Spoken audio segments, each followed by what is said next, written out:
Police যেন আর প্রাণঘাতী অস্ত্র ব্যবহার করতে না পারে তা নিশ্চিত করার লক্ষ্য নিয়ে প্রস্তাব তৈরি করছে বাহিনীটির সংস্কারে গঠিত কমিশন। অস্ত্র ব্যবহারের নীতির ক্ষেত্রে যুক্তরাষ্ট্র নয়, ইউরোপের বিভিন্ন দেশের মডেল অনুসরণ করা হবে বলে জানিয়েছেন কমিশন প্রধান সফররাজ হোসেন। সকালে পুলিশ সংস্কার বিষয়ে আয়োজিত মতবিনিময় সভায় প্রিয়জন হারানো মানুষের কথায় উঠে আসে বাহিনীটির নৃশংসতার চিত্র।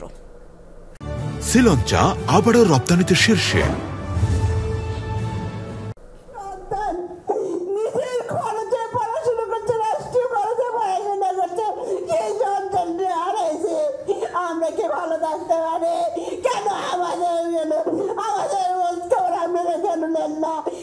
এক একটি গুলিতে পৃথিবী থেকে বিদায় নিয়েছে একটি করে তাজা স্বপ্ন।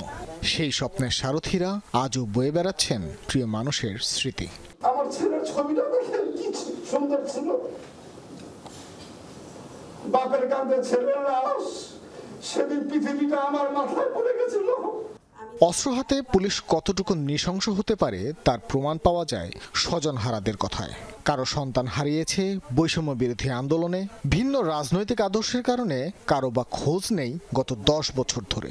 15 বছর ধরে পুলিশের হাতে নির্যাতিত পরিবারের সদস্যরা পুলিশ সংস্কার কমিশনের বৈঠকে তুলে ধরেন তাদের অসহায়ত্ব। আমার ভাই চিকিৎসা পায় নাই, বলতেছে বাপির তো কোনো চিকিৎসা চলবে না, সে তো কলেজের আসামি। আপনাদের জনগণের রক্ষক, কেমন রক্ষক আপনারা? আপনাদের কাছে আপনার অনুরোধ থাকলো, আমরা অতীতের খারাপ কিছু বলতে শুনতে চাই না, এখন আমাদেরকে যত তাড়াতাড়ি করে আমাদের সন্তানের হরিণ দেন। আমার ছেলে 10টা বন্ধু নিয়ে সেদিন আসছিল, 9 জন ফিরে গেছে, আমার ছেলে ফিরে আসে নাই।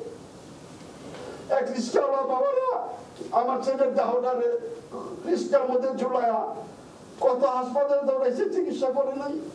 ভুক্তভোগীরা জানান, গুম অথবা নির্যাতনের ঘটনার পর উল্টো পুলিশের পক্ষ থেকেই তাদের উপর চালানো হয়েছে নিপীড়ন। পুলিশ যাতে আর কোনো দিনই রাজনৈতিকভাবে ব্যবহার না হয় সে ব্যবস্থা নিশ্চিতে একমত হন উপস্থিত সকলেই। পুলিশ আর ঘুষ এই শব্দ দুটো পৃথক করার দাবিও জানানো হয় বৈঠকে।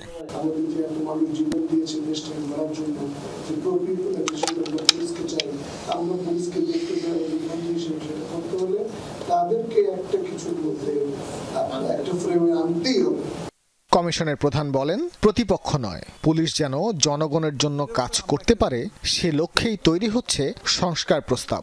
আগ্নেয়াস্ত্রের ব্যবহারটা মিনিমাম যাতে হয়, অর্থাৎ অন্য জিনিস আমরা ব্যবহার করতে চাচ্ছি উন্নত দেশে যেরকম করা হয় আর কি, মানে ইউরোপের উন্নত দেশ বলতে আমেরিকার কথা না, ইউরোপের বিভিন্ন দেশে বা ইংল্যান্ডে যে ধরনের অস্ত্র ব্যবহার করা হয় সেই ধরনের একটা জন্য সুপারিশ করছি।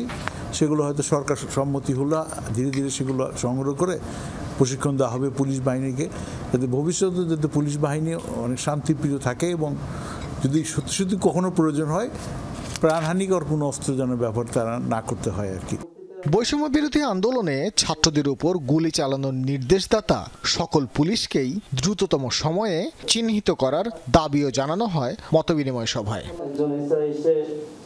ভাস্কর ভাদুরী, যমুনা নিউজ, ঢাকা।